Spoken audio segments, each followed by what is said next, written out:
you can't forget, take a quick look and settle your regrets.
Even if you can't forget, take a quick look and settle your regrets.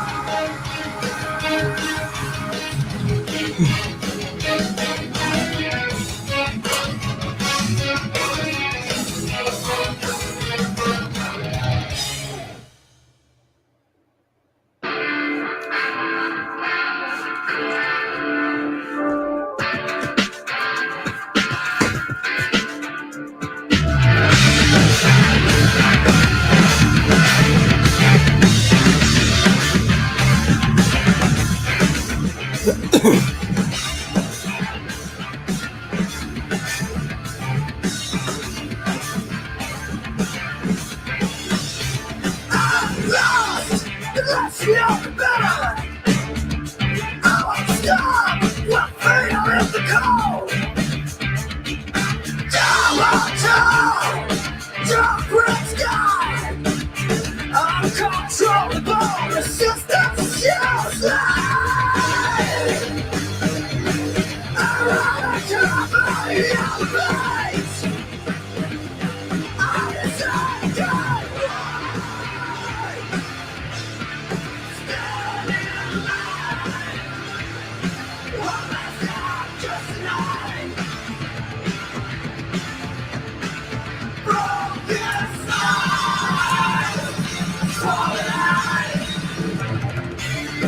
John, this is a show for you. Get a pen and paper and get ready.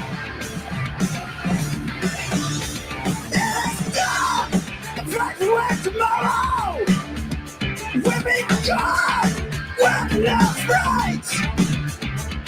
The time is now. Restless minds and our best resistance is all we got.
right.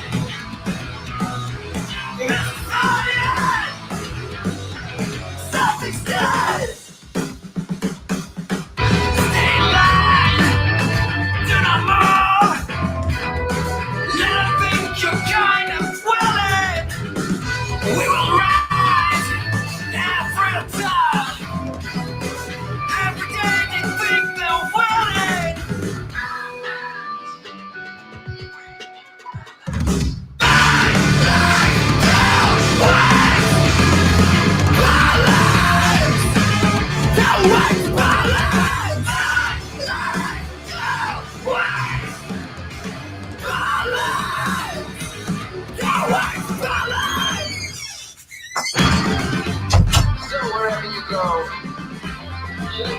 I just want you guys to know I think Rudolph is a dick.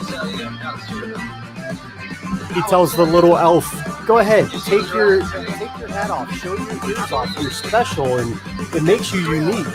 And then the elf takes his hat off and he sits there and laughs at him. Rudolph laughs at the elf for pointy ears. Rudolph is a dick. That's my rant for today.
What's up, guys? How you doing? How you doing? How you doing? Hold on here. Let me get my stuff all squared away. There we go. All right. What's up, guys? Chris with Croft CNC here. Let's see here. All right. Yeah, so we're gonna have a good show today. This is a topic we could go round and round, just like a lot of other CNC topics. There's more than one way to skin a cat. Everybody does it different. I myself have a certain way of doing it, and I may get roasted for it. People may add on to it, whatever the case may be. This is just a superficial going over of setting speeds and feeds. What are speeds and feeds? Speeds and feeds are the numbers you use to actually set up the tooling for programming on the CNC. Okay, so in my case, I use a bunch of different design softwares, one of which is VCarve Pro. I just upgraded to it yesterday.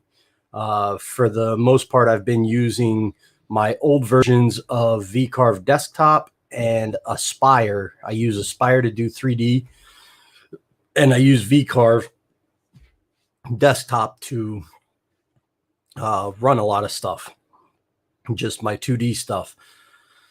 That worked out well because I had an Xcarve, and pretty much I was just losing like 4 inches on the Xcarve. If it was anything major, I'd just tile it. It wasn't anything spectacular, so I didn't have to worry about it. But with the new CNC for Newbies machine, it is a 4 foot by 8 foot. It actually cuts 50 inches by 99 inches, I think. So it'll actually cut a full 4 by 8 sheet perimeter. But I didn't have anything. My post processor for Aspire wouldn't work, and they don't support that version anymore. So I just upgraded the VCarve Pro yesterday.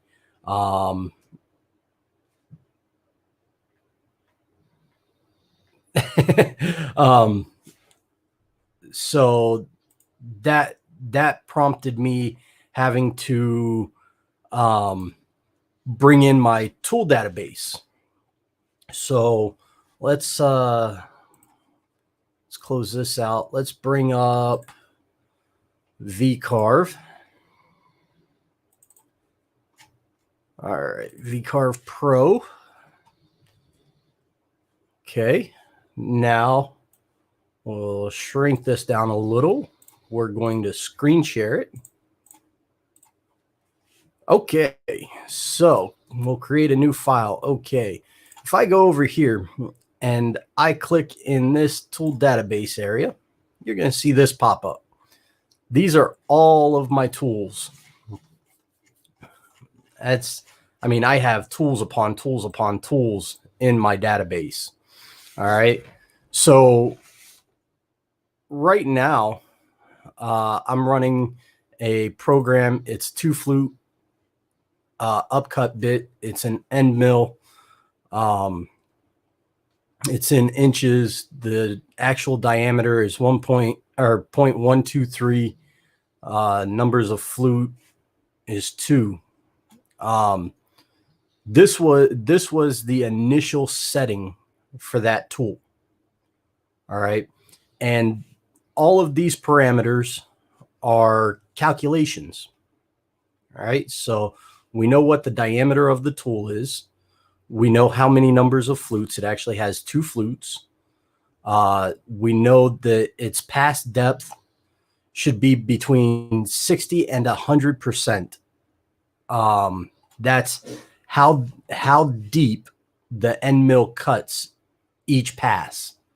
So most of the calculators are ran so that if you have an 1/8 inch cutting bit, the cutting teeth are 1/8 inch, the pass per depth should be an 1/8 inch. It should be 1 times the diameter.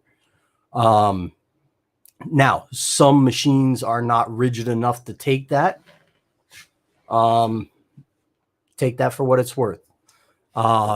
Step overs, I usually keep that at 40% unless I'm doing a real detailed part.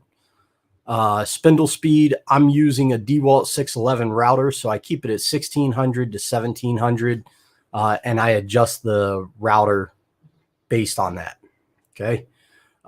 Feed units, I'm doing inches per minute.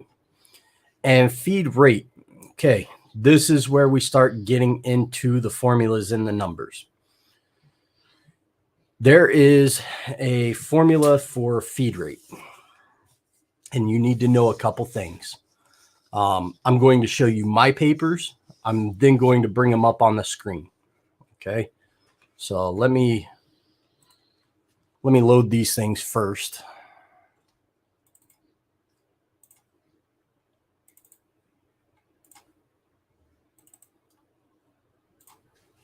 Okay. We can close that out. Oh, and for you guys, I got a message that somebody had their kids watching, and I used some swear words. Up here in the corner, I actually put in parental advisory, explicit content.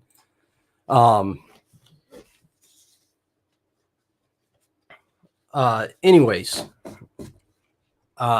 so these are my charts that I use. I update them.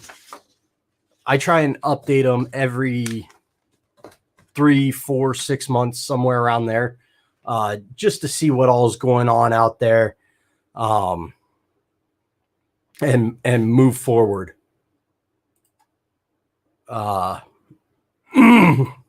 Jerome, good morning. Good morning. So to get the feed rate, let's go back here. Come on now.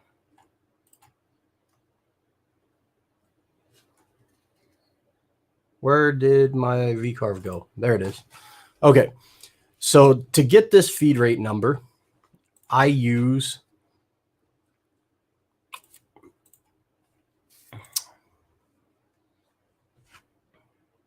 I don't use anything right now because I can't get that to come up. There we go. Okay, I use this table. All right.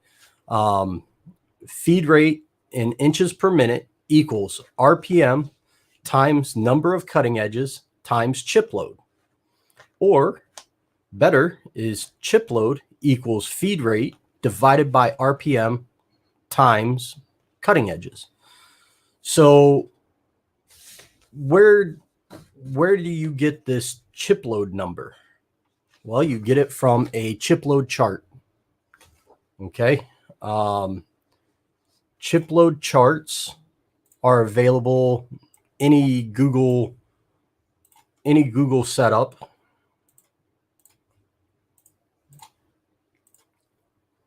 This is a chip load chart. All right. It gives you roughly the tool diameter and the species of material or the species of substrate.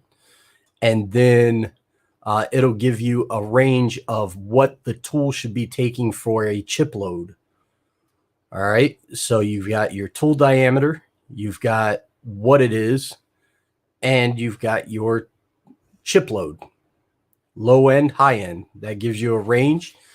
These are theoreticals, and all the numbers change time and time again. They change based on what machine you're running, what bit you're running, how sturdy the machine is. Are you using a router? Are you using a spindle? Is your length of tooling choked up or choked down? Is there deflection in the tool? Is there deflection in the machine? Is there vibration? Is there chatter? All of that changes. Okay. So basically what happens is I look at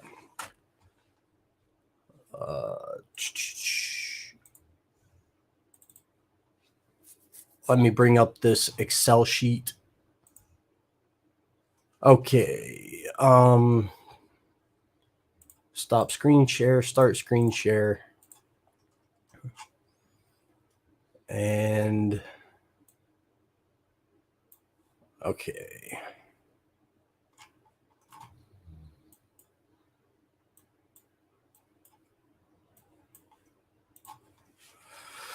All right, here's a chip load calculator from Avid CNC. All right. So right now for me, I'm doing plywood. In that plywood, I'm using an 1/8 inch upcut bit. So I'll go over to my chart. I'll look for plywood. And I can take between 4 thousandths and 6 thousandths chip load. So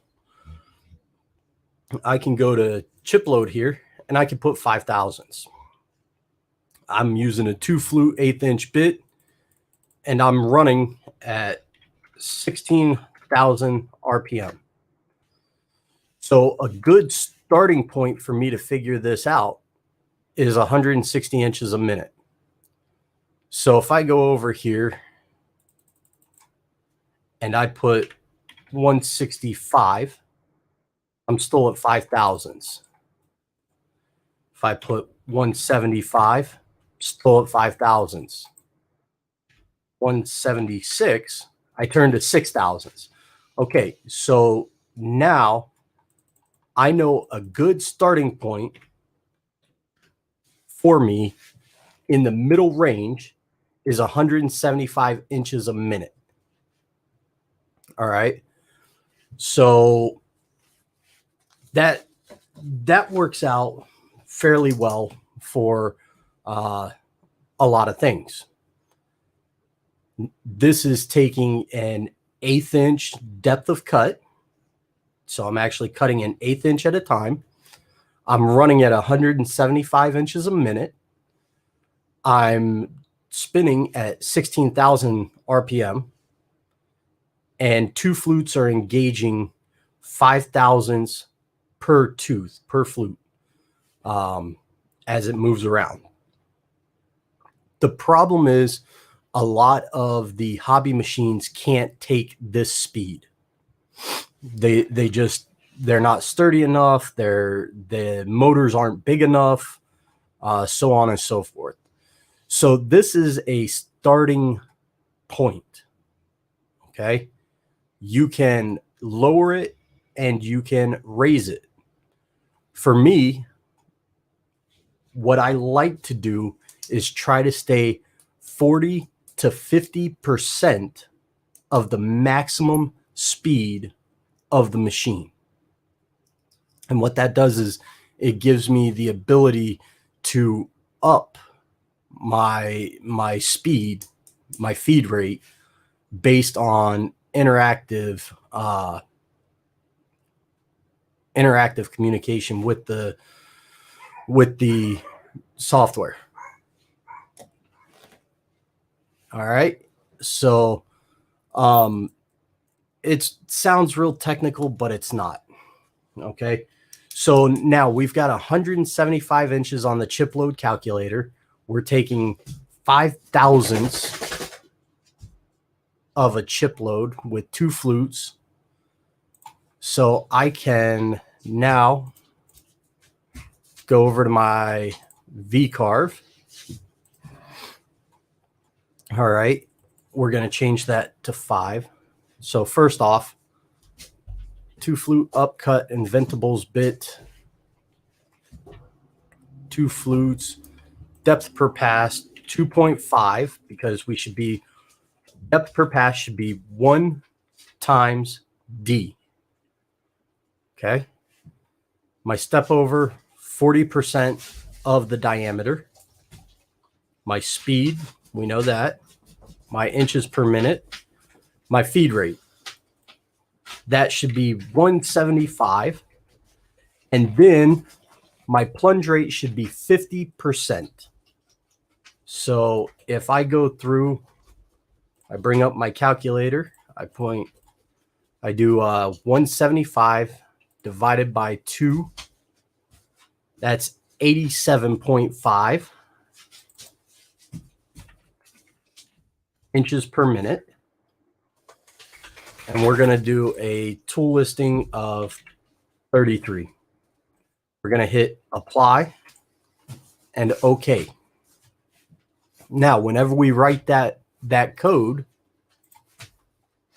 we bring up the tool library.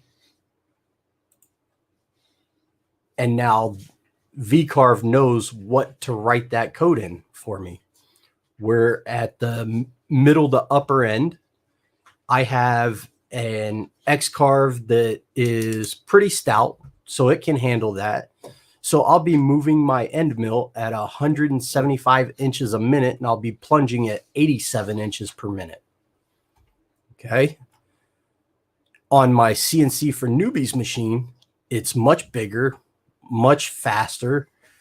It can handle the speeds. The weak point is actually the router and the tooling. Okay.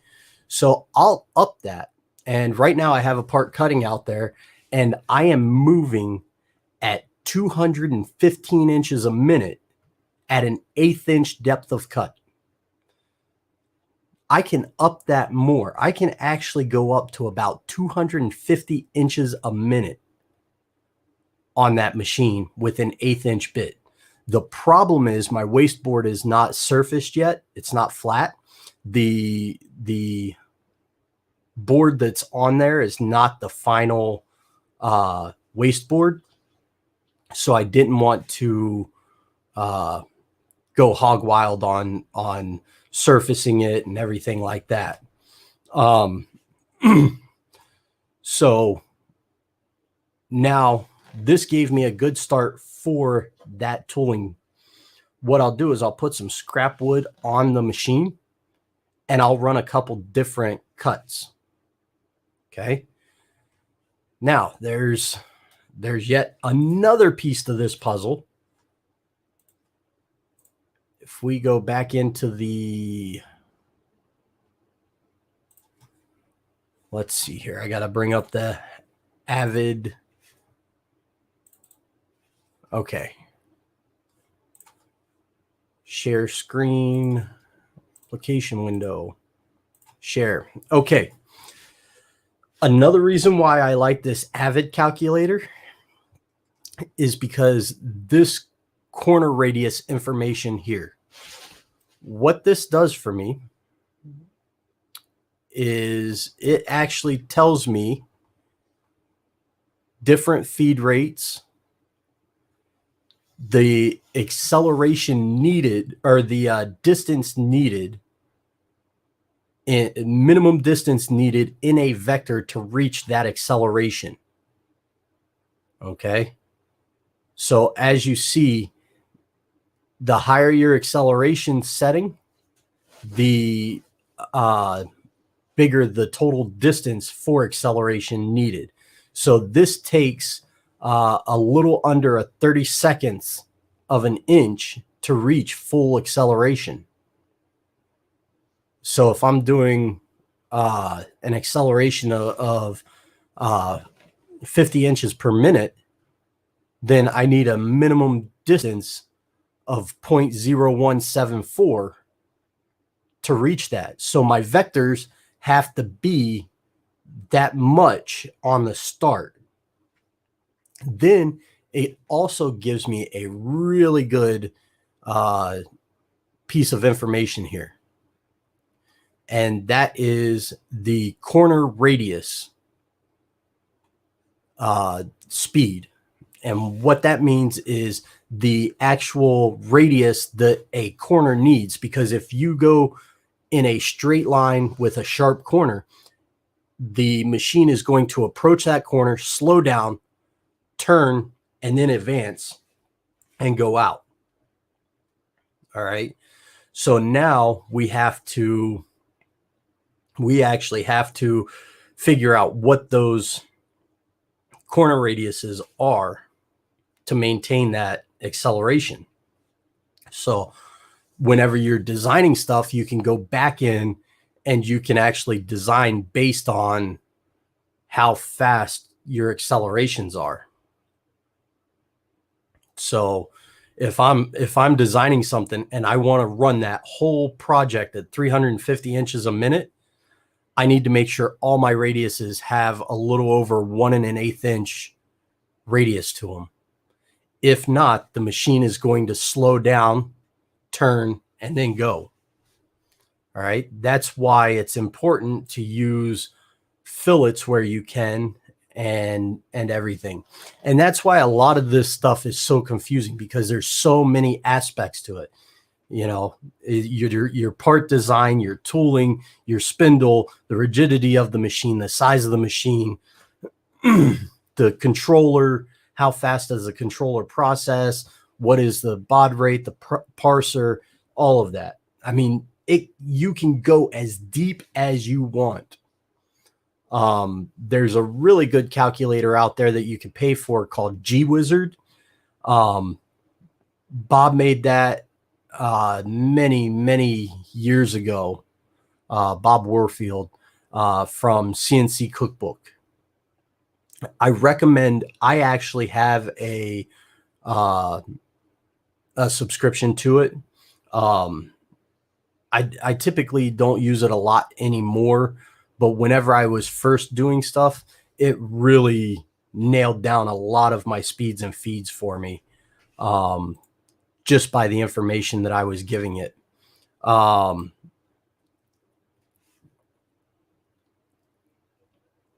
So, okay. Good morning, Mike. Give us what site you can find these charts. I'm going to, John. What do you mean slow down a bit? Yeah, you have to slow it down. Does the Millwright calculator work just like these charts? It does to a point. So what he's talking about, let's see. I don't know if I can bring that up or not. Millwright CNC calculator.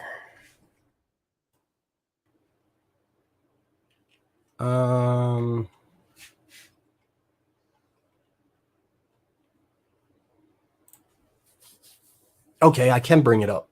Let's see here. Let me do a screen share for you.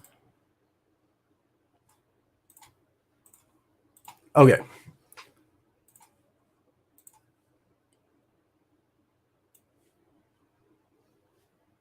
So this is the Millwright CNC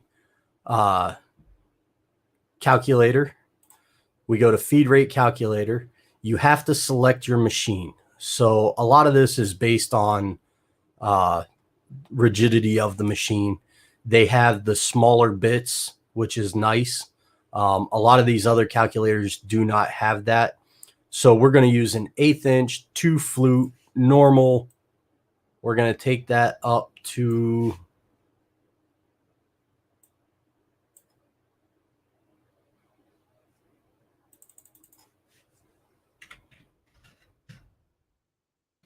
okay. We're going to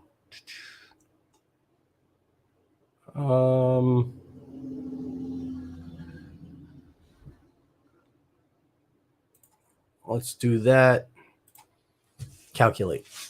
Okay, here's one of the downfalls of the calculator is you actually have to change your settings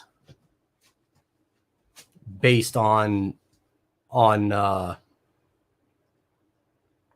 your material. So if you go to settings, you can go to inches, feed rate calculator, normal, calculate, and now it'll be in inches. Okay, so Carve King is close to the X Carve. So it's saying 70.4 inches per minute feed rate. 0.1 depth of cut. And that gives us a 0022 chip load. Okay, we go over to our chart. We see that falls below the actual chip load count in our chart. So if we go to soft plywood, we should be between 4,000 and 6,000 chip load. Now, if I go aggressive and calculate, we're still at 2,000 chip load. Why is that? Well, because it's calculating based on the machine design. Okay, so if I go back home and I do the power route and I do a calculation, look at that. Now it jumps that up. And the reason it does that is it says, oh, this is a heavier, more robust machine. Okay, so it will get you close. All of these calculators get you close. They give you a starting recipe.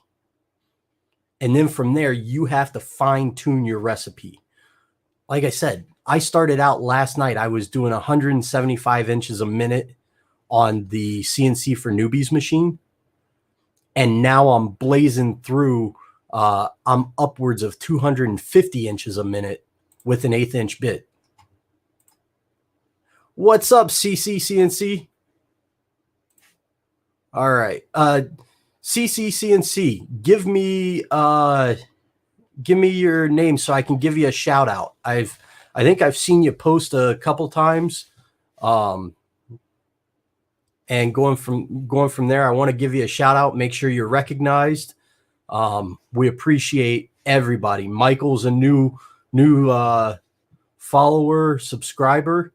John's been there. Jerome's been there. Mark's been over to the house, played with different machines, saw the big machine getting set up,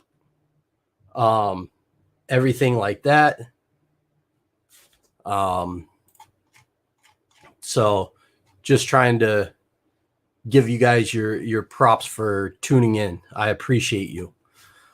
But John, that's one of those things. So basically for you, if you go to settings, Carve King, inches, go to feed rate calculator, 2 flute, normal, 16,000 here, whatever your cut is, and hit calculate, that will give you a starting point.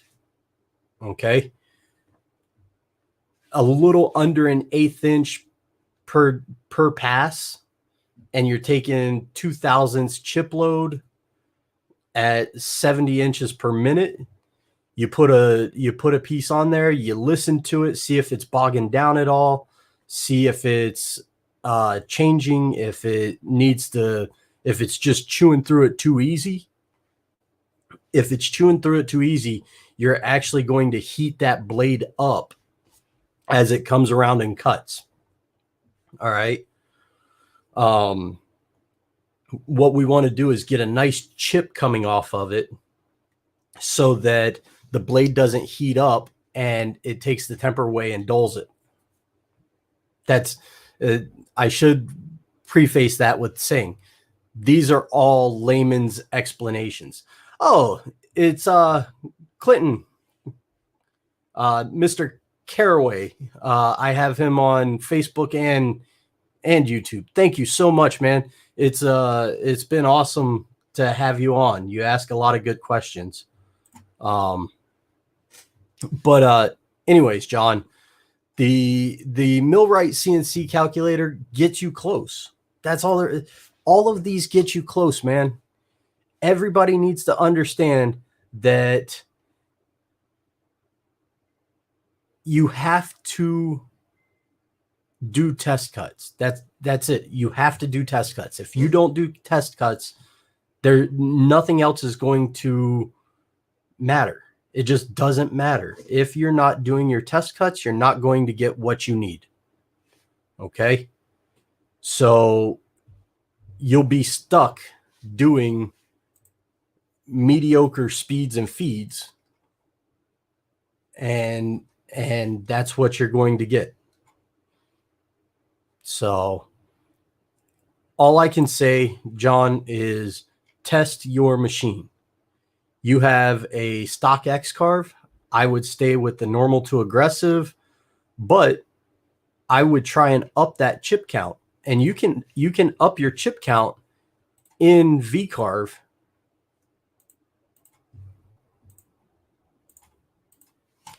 Right over here, it actually tells you what your chip count is, what your chip load is.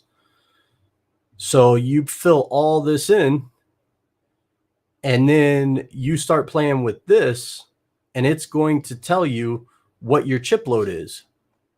So all you got to do is look over here in your chart, in your chip load chart, and you can up these numbers. You can up your feed rate number or your spindle number or your depth of cut, and you can play around with all of that. Let's take this down to 0. There's no real change there. Let's take this down to 150. Now we're at 0047. Okay, so we're on the lower end of the spectrum of the chip chart.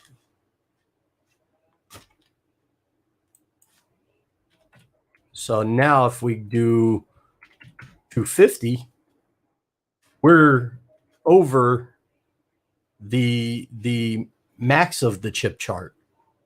But maybe the machine can handle it. Maybe you have Amana or Whiteside or Freud tooling. You have a good tool company, and you have a really good end mill. Maybe you can handle that. So you run it. Maybe your machine's stout. It's all braced up. You can handle that. You can run it. All right. So there's a lot of different aspects there of what to set your tool up as.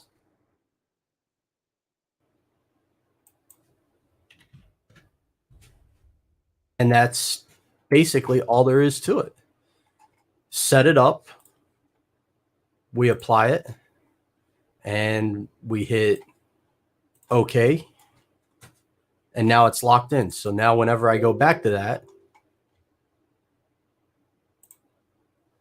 all that's locked in. You always have to hit apply and then OK. And you just go down through and use all of these numbers as starting points. Play around. You know, maybe you might burn a bit. Maybe you might break a bit. Maybe you might shoot a piece of wood across the shop. We don't want that, but sometimes it happens. You know, just be careful. Practice good shop safety, and just move forward. So where to get these charts? So my chip load chart came from fabacademy.org, and that's the guy's name. And I just did a Google search for Fab Academy or chip load chart, and I pulled up the Fab Academy one because it was an easy chart to read. And then this is actually a screen capture from Cutting It Close on YouTube. And I just did a screen capture. And then you could see I go in and I write down a bunch of notes on all my stuff. They're just notes upon notes, different stuff that I want to remember.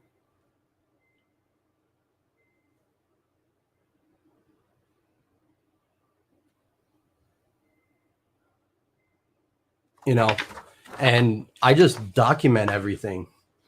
And then this one is from C-N-C on YouTube.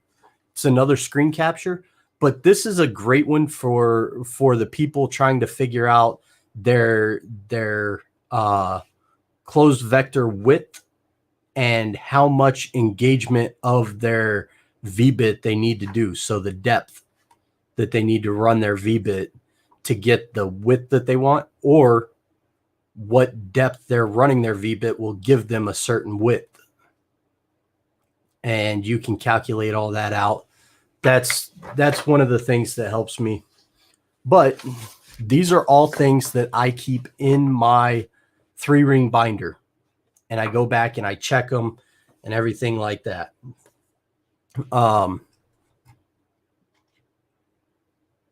You know, it's just one of those things. I have a metric conversion.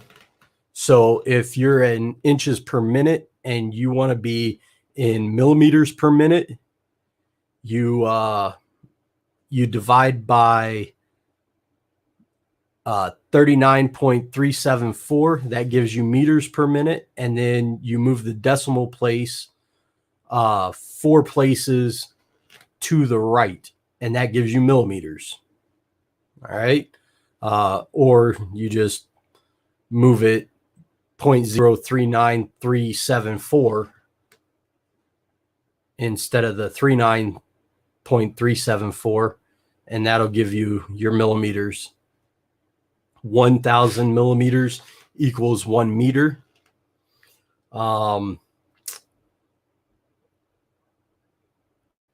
I have notes on ramping in. I always use a ramp in for plunge.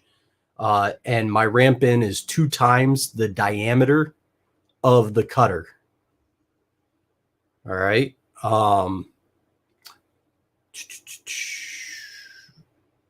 I always run my V-bits. For 1 flute, I run it at 40 inches a minute. For 2 flute, I run it at 80 inches a minute. And I always take a depth of cut of 0.1. That's just my settings. So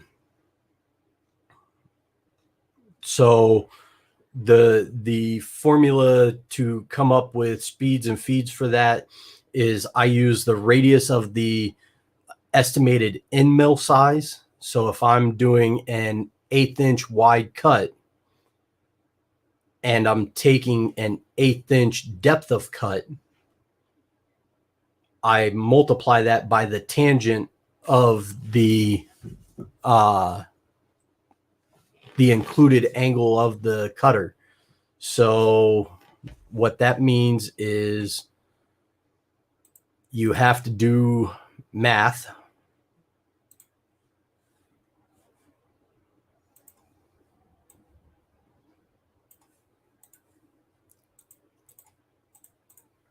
Okay, so this is half of your included angle.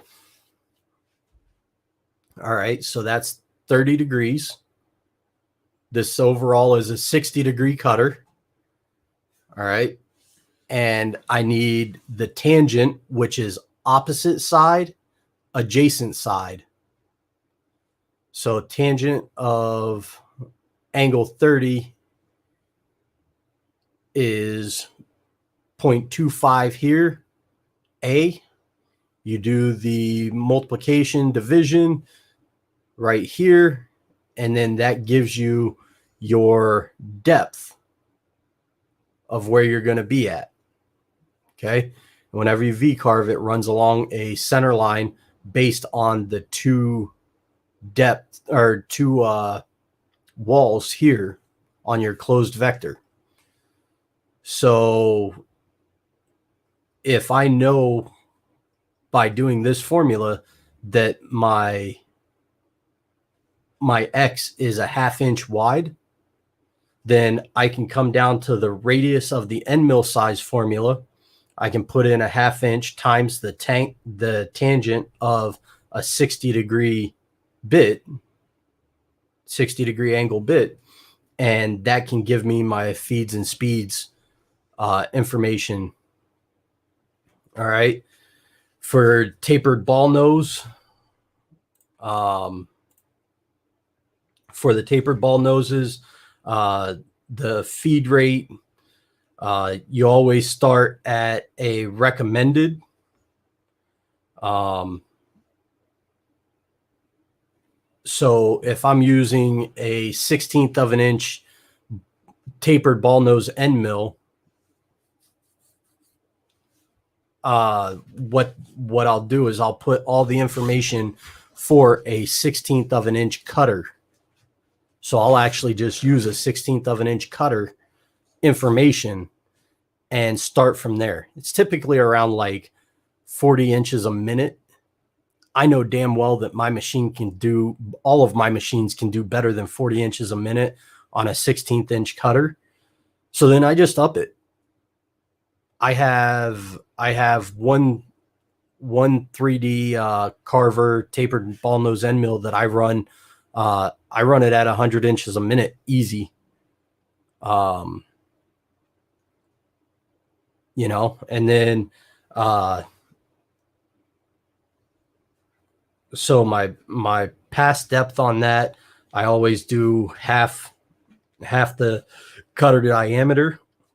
So a 1/16 by a half, 0.03125.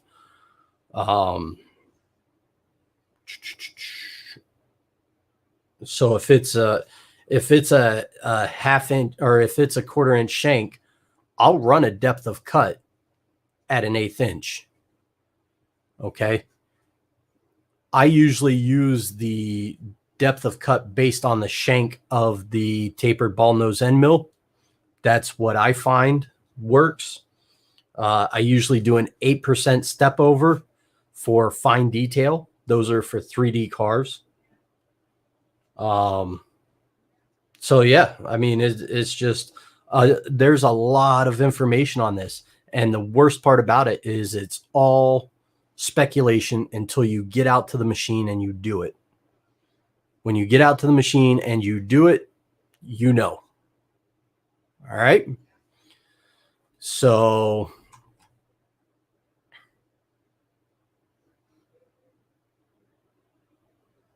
let's see here. What is the tool number at bottom? This is what you assign. Like I have a tool table. He's talking about down at the bottom here, the tool number. You get to assign that. That's arbitrary. You can leave all of them at 1 if you want. You can do a 500 place tool table, and you just go in Excel, the tool, the stock number, the SKU number, item number, whatever, the description, the number of flutes, yada, yada, yada. And you'll have all that information in a tool table. Let me see if I can pull.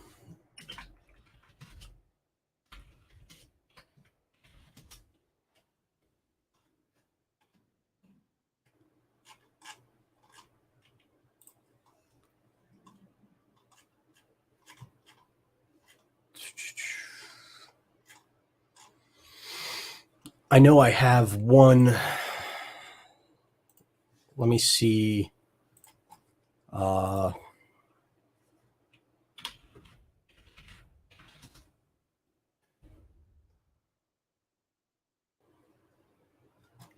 pulling up one of my PDFs now from Industrial Hobbies. So, all right. So my machine feed rate of 85 should be 8.5, correct? I don't know what your plunge rate. Okay, John. So once again, this is all speculation, bud. If you do not know how to diagnose running your machine, I would stick with 8.5. That's 10% of your feed rate. Typically, you're going to use a 50%. So you're actually going to be at 42.2,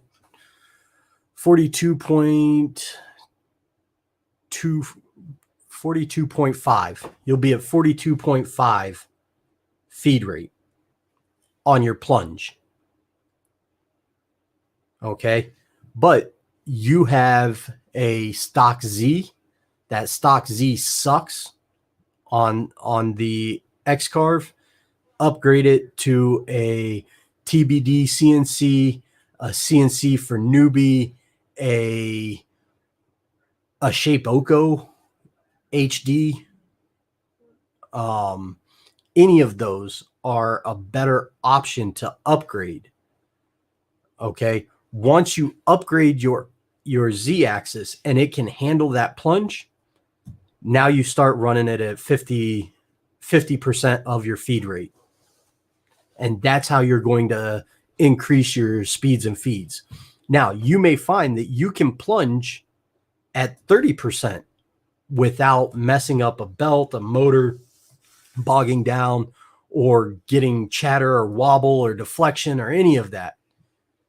So you set your plunge rate at 30% of your feed rate.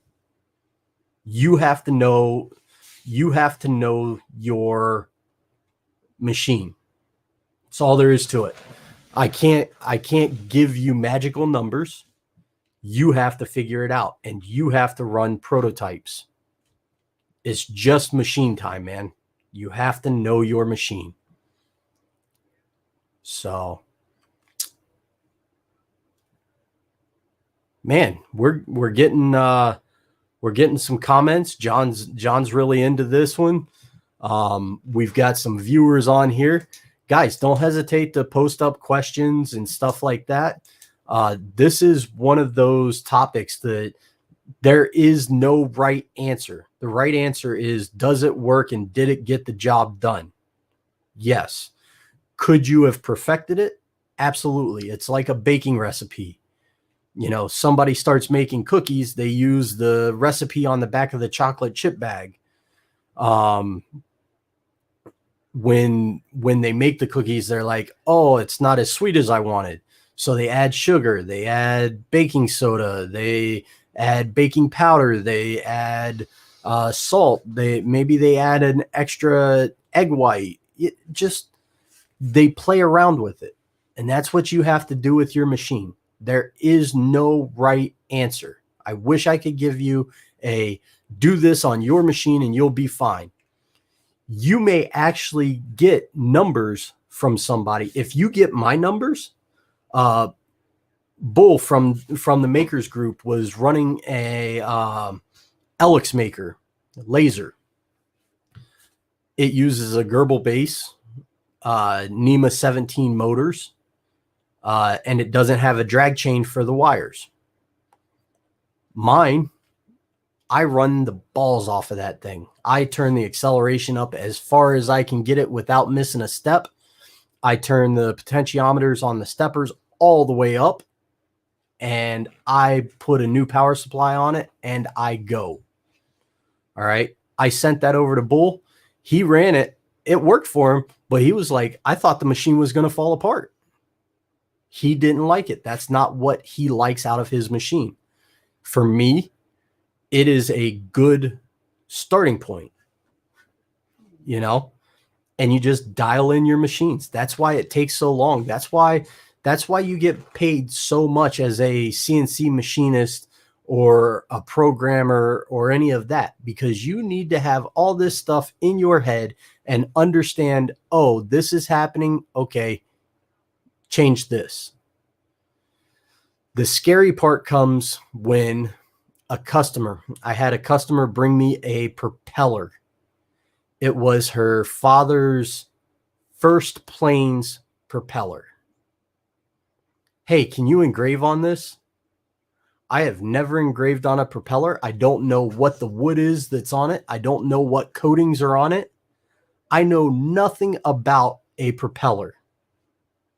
I had to go and do research, and then that research netted me a couple different things and very, very different avenues. And by the time it was said and done, I said, fuck it, I'm going to do it myself.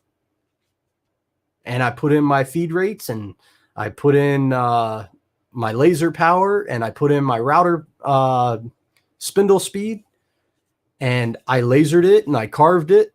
And to me, I would have liked another chance at it, but how often are you going to get a chance at doing something like that? John, you're asking questions. I need more information, man.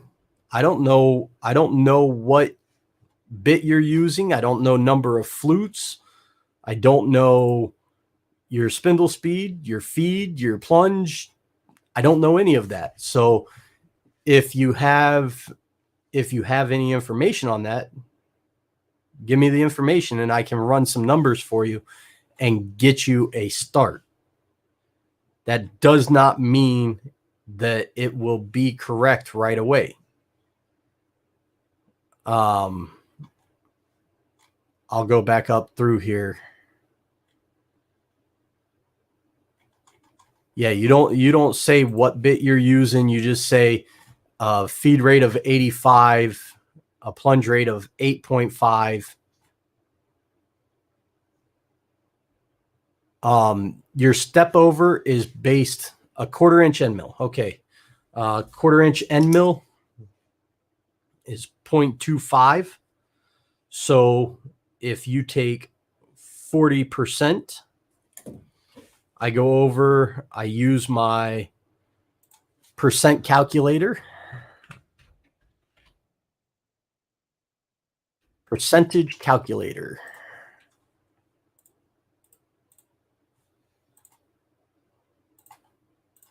I go into this percentage calculator. I put in 40% of 0.25. Your step over should be right around 0.1. So that's not right.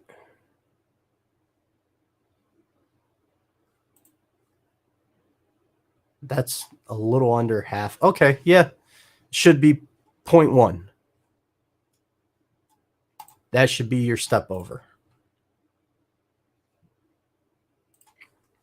So if we go into end mills, 2 flute hardwood, my step over is 0.1. My pass depth is 0.8. That's a little conservative, but it's in hardwood. That's giving me a chip load of 0.023. So if we go to our chart, I have another end mill listed in there for it. So that's hardwood, 1/4 inch. We should be 0.009 to 0.011. So that's way down. Okay, 150. Okay, 300 inches a minute is what I need to run that. Let's do 0.25.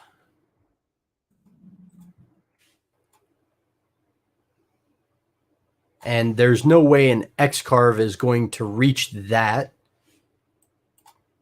So now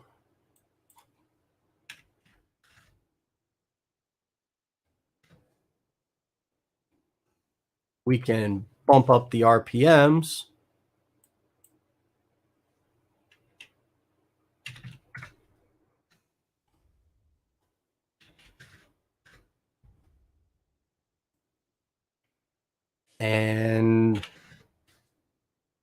Or lower the RPMs, which we can't do that. So now we need to take a bigger depth of cut. So if we do a pass depth, so let's go over to the calculator.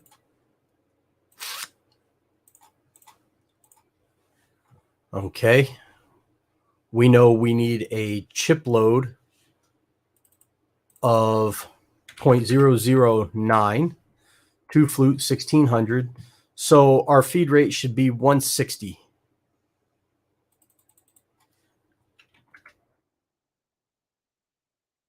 Or no, it should be 288.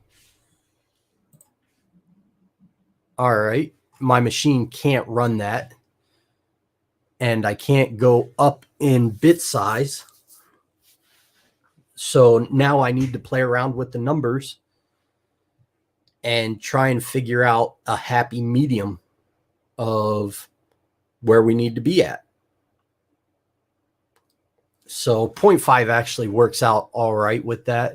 I've done it. So you can run it at 160 inches a minute. The X-Carve will rattle, but it'll do it. What's up, cuz? How you doing?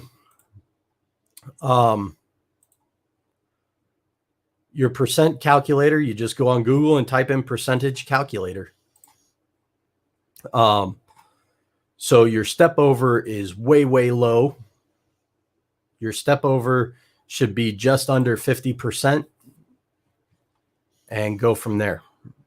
So 1/4 inch end mill, half would be 0.125. So 0.1, somewhere around 0.1 should be your step over. Your speed should be like I would try 140 and go from there. All right. So it's just about the numbers, man. It's just about the numbers. So remember, that's in a full depth of cut. That's no coolant, no air, anything like that. All right. So that gives you some information to deal with.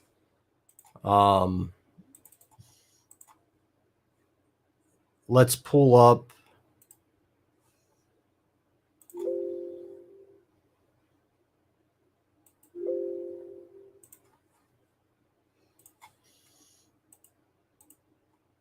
Let's pull something up here. Let's pull that one up. So you're using, we'll do that. 2 flute, normal, 1600. Hardwood. So this is saying 73.6 at an 80 thousandths depth of cut, and you're only going to get 0.002 chip load. Not good enough. And then you just up your feed rate. Go to aggressive. Still not really good enough. So they're pulling a chip load of 0.002. The X-Carve pretty much sticks between like 002 to 005.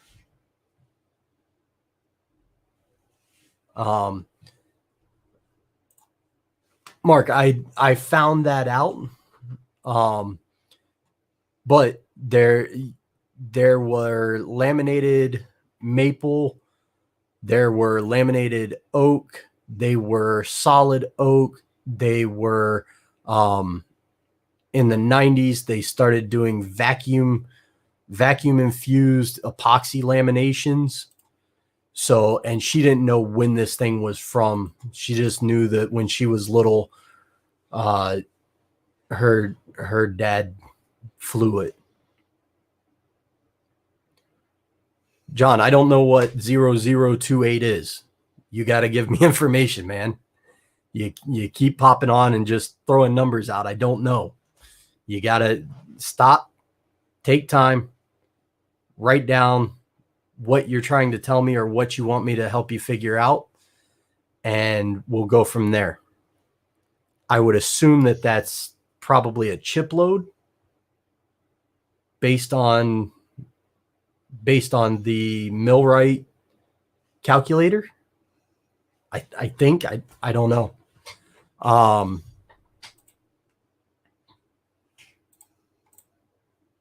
So this gets you a good starting point. I mean, you know, like I said, the X-Carve is good for like 002 chip load to 006 chip load, 7 chip load. So if you know that that's an 0023, start with that information. You know, go into VCarve, open up your 1/4 inch, put that information in, run a prototype. It's going to be low. If it's low, up your numbers. You know, up your feed rate. If you up your feed rate, that's going to up your chip load and get your chip load somewhere around 5,000s, and you're going to be good. And that's the best I can tell you. Like I said, you can go down a rabbit hole, man. They've got chip load charts. They've got the problem with the chip load charts is they don't take into account the desktop or hobby grade machines. That's the hardest part about it. So you have to kind of extrapolate and go from there. All right. That's today's show. John,